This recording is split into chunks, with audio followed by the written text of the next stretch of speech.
अगर आप नरेंद्र मोदी के स्पीचेस सुनते हैं तो आपने उसमें कुछ सैवेज फ्रेजेस को जरूर ऑब्जर्व किया होगा, जैसे फकीर, साहिबजादे और आंदोलनजीवी। जब मोदी अपने आप को फकीर बोलते हैं तो इसके जरिए इंडिया का हर गरीब खुद को उनसे रिलेट कर पाता है। वहीं मोदी अपने ओपोनेंट राहुल गांधी के लिए साहिबजादे वर्ड का इस्तेमाल करते हैं, अपने ऑपोजिशन का कनेक्शन पब्लिक से तोड़ देते हैं। यही नहीं, मोदी जी ने आंदोलनजीवी जैसे फ्रेजेस से उनके अगेंस्ट होने वाले सभी सोशल मूवमेंट्स की क्रेडिबिलिटी को भी खत्म कर दिया है। इस तरह अपने ह्यूमर और वन लाइनर्स के थ्रू अपने ओपोनेंट्स को रिटॉर्ट करने वाले मोदी देश के पहले ऐसे प्राइम मिनिस्टर हैं जिन्होंने सटायरिकल डायलॉग्स को अपनी पॉलिटिक्स का बेस बना लिया है। लेकिन वहीं former prime minister doctor Manmohan Singh phrases और डायलॉग्स के लिए नहीं जाने जाते थे। अपने साइलेंट बिहेवियर के लिए फेमस मनमोहन सिंह ने एक बार कहा था कि my silence is better than 1000 answers. तो दो प्राइम मिनिस्टर्स, दोनों के सोचने का तरीका अलग और दोनों की पॉलिटिक्स भी बिल्कुल अलग। तो आखिर किस प्राइम मिनिस्टर के 10 साल रहे ज्यादा बेहतर? आइए कंपैरिजन करते हैं। इकोनॉमी, भारतीय इकोनॉमी पर मनमोहन सिंह का व्यक्तिगत रूप से बहुत बड़ा कंट्रीब्यूशन रहा है और इस कंट्रीब्यूशन की असल शुरुआत उनके प्राइम मिनिस्टर बनने से भी कई साल पहले हो गई थी, जब 1991 में इंडिया के prime minister PV Narasimha Rao हुआ करते थे और इस वक्त पर इंडिया की फाइनेंशियल कंडीशन बहुत खराब हो गई थी। दरअसल देश के फॉरेन रिजर्व्स बहुत कम हो गए थे। अब देश में सिर्फ $1 बिलियन के फॉरेन रिजर्व्स बाकी थे, जो देश को केवल अगले 2 हफ्तों तक ही चला पाने के लिए सीमित थे और ऐसे में देश बैंकरप्सी जैसे भयानक फाइनेंशियल स्थिति की तरफ बढ़ रहा था। ऐसे में पीवी नरसिम्हा राव ने मनमोहन सिंह की तरफ रुख करा और उन्हें देश का फाइनेंस मिनिस्टर बनाया। मनमोहन सिंह ने इंडियन इकोनॉमी में कुछ बहुत बड़े बदलाव करे, जैसे कि उन्होंने दशकों पुराना लाइसेंस राज खत्म करवा दिया और डिसरेगुलेटेड बिजनेस को प्रमोट किया। लाइसेंस राज उस समय इंडिया के बिजनेसेस की रियलिटी थी, जहां किसी भी बिजनेस को इंडिया में ऑपरेट करने के लिए लाइसेंसेस की जरूरत पड़ती थी और इन लाइसेंसेस को गवर्नमेंट से हासिल करना नए बिजनेसमैन के लिए बहुत मुश्किल होता था, जिस वजह से कोई भी नया बिजनेसमैन इंडिया में बिजनेस सेटअप करने से बहुत हिचकिचाता था। शुरुआत तो इस पॉलिसी की इसलिए हुई थी कि गवर्नमेंट बिजनेसेस को रेगुलेट कर सके और मैल प्रैक्टिसेस से दूर रख सके, पर भ्रष्टाचार और डिफिकल्टी ऑफ डूइंग बिजनेस की वजह से ये पॉलिसी इंडियन इकोनॉमी के लिए एक बहुत बड़ा घाटा साबित हुई। मनमोहन सिंह ने लाइसेंस राज हटाया और नए बिजनेसेस को इंडिया में इनवाइट किया ताकि हर तरह का बिजनेसमैन आसानी से अपने बिजनेस को इंडिया में सेटअप कर सके। यहीं से इंडिया में फॉरेन इन्वेस्टमेंट भी आनी शुरू हुई और कुछ हफ्तों पहले जहां देश की इकोनॉमी बिल्कुल क्रैश होने की कगार पर थी, वो अब एक हेल्दी अपवर्ड ट्रेंड की तरफ बढ़ने लगी। कुछ इस तरह 1991 में मनमोहन सिंह ने हमारे देश की इकोनॉमी को सक्सेसफुली रिवाइव किया था। मनमोहन सिंह के इन सक्सेसफुल डिसीजंस की वजह से ही मनमोहन सिंह कांग्रेस पॉलिटिक्स में एक बड़ा नाम बनने लगे और आगे चलकर यही इंडिया के 2004 में प्राइम मिनिस्टर भी बनने वाले थे। हमारे 13th prime minister doctor Manmohan Singh का टेन्योर 2004 से लेकर 2014 तक रहा। अब क्योंकि मनमोहन सिंह खुद एक रिफॉर्म माइंडेड इकोनॉमिस्ट थे, 1991 के फाइनेंशियल क्राइसिस में कंट्री को एज अ फाइनेंस मिनिस्टर सर्व कर चुके थे, तो इसलिए उन्होंने प्राइम मिनिस्टर बनते ही सबसे पहले देश की इकोनॉमी पर फोकस करा। उन्होंने अपने फाइनेंस मिनिस्टर पी चिदम्बरम के साथ मिलकर इकोनॉमी को रिफॉर्म करना शुरू किया, कई सेक्टर्स को लिबरलाइजेशन की तरफ बढ़ाया, फॉरेन इन्वेस्टमेंट अट्रैक्ट करने की तरफ काम किया और इंडस्ट्रियलाइजेशन को प्रमोट किया। इसमें कुछ बड़े डिसीजन थे पुराने कॉम्प्लेक्स सेल्स टैक्स को हटाकर VAT यानी वैल्यू एडेड टैक्स की शुरुआत करना, जिससे टैक्स सिस्टम की कॉम्प्लिकेशंस कम हुई। यही नहीं, उन्होंने बिजनेस और इंडस्ट्रीज पर से टैक्स के प्रेशर को भी कम करने के लिए काम किया। उन्होंने सर्विस टैक्स रेजीम की शुरुआत करी, जिसकी सबसे अच्छी बात यह रही कि उनका गवर्नमेंट रेवेन्यू पर कोई खराब असर नहीं हुआ। मनमोहन सिंह के टाइम पर ही अनरेगा स्कीम की भी शुरुआत हुई थी और साल 2006 में स्पेशल इकोनॉमिक जोन बना, जिसका रिजल्ट ये निकला कि इंडिया की GDP ग्रोथ 8 से 9% तक पहुंच गई। डॉक्टर मनमोहन सिंह के अंडर ईयर 2007 में इंडिया ने हिस्टोरिकली 9% की GDP ग्रोथ हासिल करी थी और उस वक्त हमारे देश की इकोनॉमी वर्ल्ड की सेकेंड फास्टेस्ट ग्रोइंग इकोनॉमी बनकर सामने आई थी।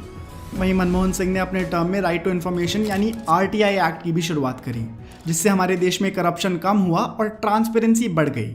आइए अब नरेंद्र मोदी की इकोनॉमिक पॉलिसीज को देखते हैं। 2014 में जब नरेंद्र मोदी देश के प्राइम मिनिस्टर बने, उस समय इंडिया की GDP 112 लाख करोड़ रुपए थी और आज इंडिया की GDP 272 लाख करोड़ रुपए है। इस ग्रोथ में PM मोदी की पॉलिसीज का बड़ा इंपॉर्टेंट रोल रहा। PM मोदी इस बात को जानते थे कि बिजनेस के लिए और अपनी करेंसी को स्ट्रांग बनाए रखने के लिए फॉरेन एक्सचेंज रिजर्व्स कितने जरूरी हैं। शायद यही कारण है कि मोदी गवर्नमेंट के अंडर फॉरेन एक्सचेंज रिजर्व्स में काफी ग्रोथ हुई है।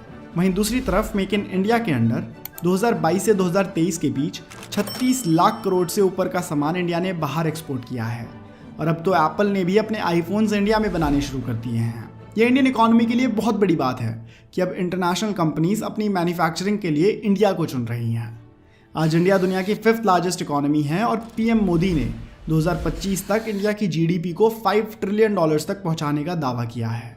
अगर दोनों प्राइम मिनिस्टर्स के टाइम को कंपेयर किया जाए तो अभी महंगाई और कर्ज पहले से थोड़ा ज़्यादा है, लेकिन एक कॉमन मैन की इनकम में ग्रोथ हुई है। कोविड में जहां दूसरे देशों की इकोनॉमी में भारी गिरावट आई थी, वहीं इंडिया की इकोनॉमी कंपैरेटिवली स्टेबल रही। इस बात पर मोदी गवर्नमेंट की इकोनॉमिक पॉलिसीज़ की तारीफ करनी होगी। नरेंद्र मोदी ने ट्रांसपोर्ट इंफ्रास्ट्रक्चर को सिग्निफिकेंटली बढ़ाया। जहां पहले बजट का 0.4% इस पर खर्च होता था और अब बजट का 1.7% ट्रांसपोर्ट इंफ्रास्ट्रक्चर और रोड की डेवलपमेंट पर खर्च होता है। वहीं दूसरी तरफ कई दूसरे सेक्टर्स में एक्सपेंडिचर घटा भी। Number 2, employment.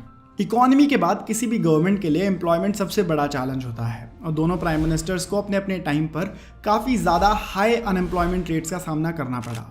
2009 में डॉक्टर मनमोहन सिंह का as a prime minister second term शुरू हुआ। अकॉर्डिंग टू वर्ल्ड बैंक 2009 में इंडिया का अनएम्प्लॉयमेंट रेट 8.4% था, लेकिन 2014 में पीएम मोदी के आने के बाद अनएम्प्लॉयमेंट रेट कम होकर 8% हो गया। लेकिन फिर फाइनेंशियल ईयर 2017-18 में अनएम्प्लॉयमेंट रेट 6.1% के रेट से बढ़ा, जो पिछले 4 डिकेड्स में सबसे ज़्यादा था।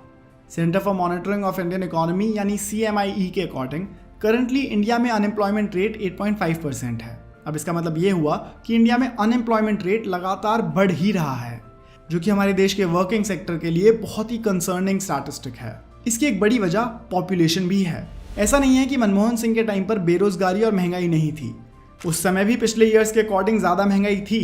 एक्चुअली महंगाई और बेरोजगारी का सीधा कनेक्शन पॉपुलेशन से भी होता है, जिसमें हर साल ग्रोथ होती है और करंट ईयर में पिछले साल से ज़्यादा बेरोजगारी नजर आने लगती है। बढ़ती हुई पॉपुलेशन दोनों प्राइम मिनिस्टर्स के लिए सबसे बड़ा चैलेंज रहा, लेकिन किसी भी सरकार ने इस मुद्दे पर ज़्यादा डीप थिंकिंग नहीं की और आज इंडिया पॉपुलेशन के मामले में चाइना को पीछे छोड़ चुका है।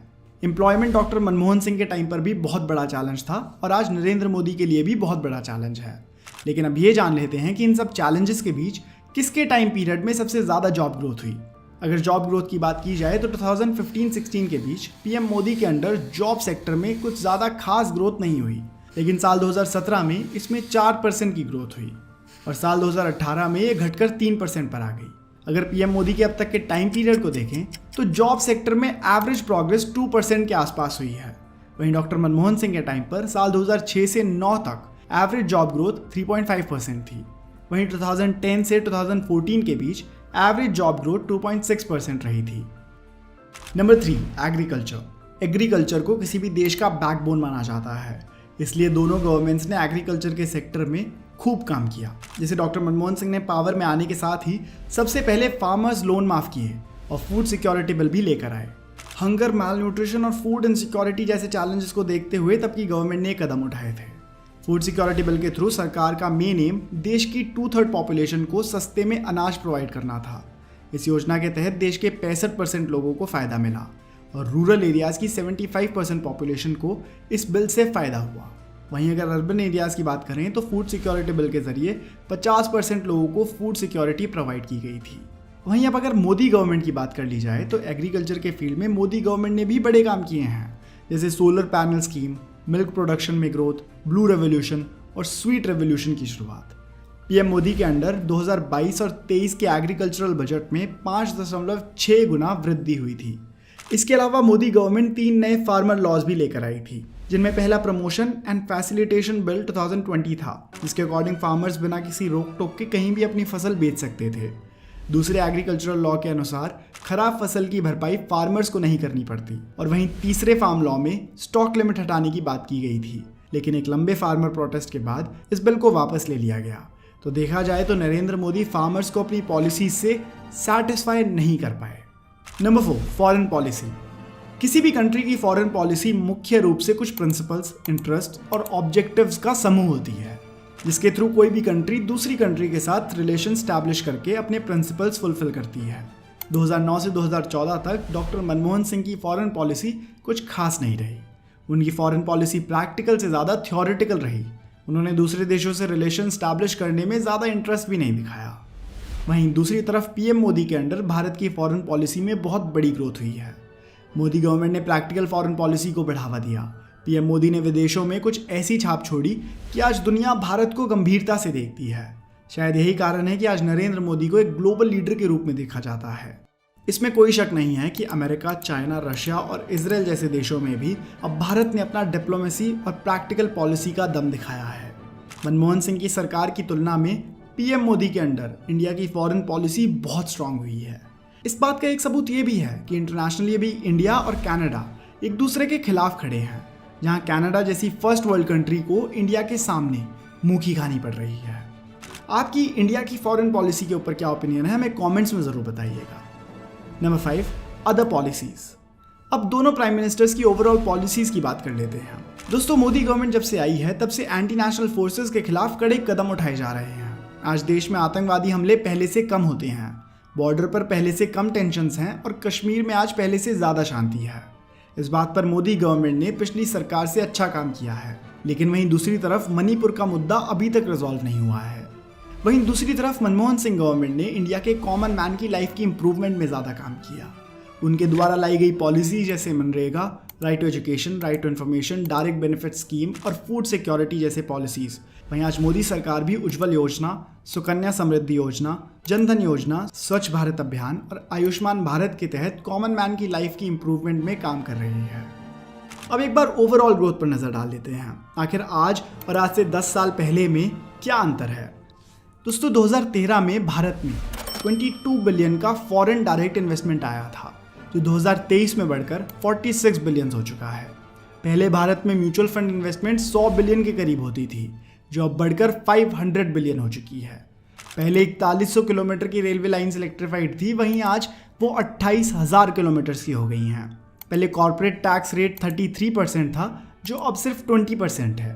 2013 में हमारा इन्फ्लेशन 10% के करीब था और आज 4.7% के करीब है। यही नहीं, साल 2013 के मुकाबले आज डिजिटल ट्रांजैक्शंस में भी काफ़ी वृद्धि हुई है। हालांकि दोनों प्राइम मिनिस्टर्स ने अपने अपने टाइम के चैलेंजेस को फेस किया और ज़रूरी सुधार किए। नो डाउट आज पहले से ज़्यादा बेरोजगारी और महंगाई है, लेकिन बीते 10 सालों में इंडिया ने बहुत ग्रो भी किया है। बाकी आप मनमोहन सिंह और नरेंद्र मोदी के इस कंपैरिजन के बारे में क्या सोचते हैं और आपके हिसाब से कौन रहा भारत का बेहतर प्राइम मिनिस्टर? हमें अपना ओपिनियन कमेंट्स में ज़रूर बताइएगा, क्योंकि हम अपने आने वाली वीडियोस के आइडियाज़ अपने कमेंट सेक्शन से ही लेते हैं। और अगर आप ऐसी वीडियो पहली बार देख रहे हैं और ऐसी और वीडियोस देखना चाहते हैं तो इस वीडियो को लाइक और इस चैनल को सब्सक्राइब कर लीजिए, क्योंकि मैं आपके लिए ऐसी वीडियोस लाता रहूँगा।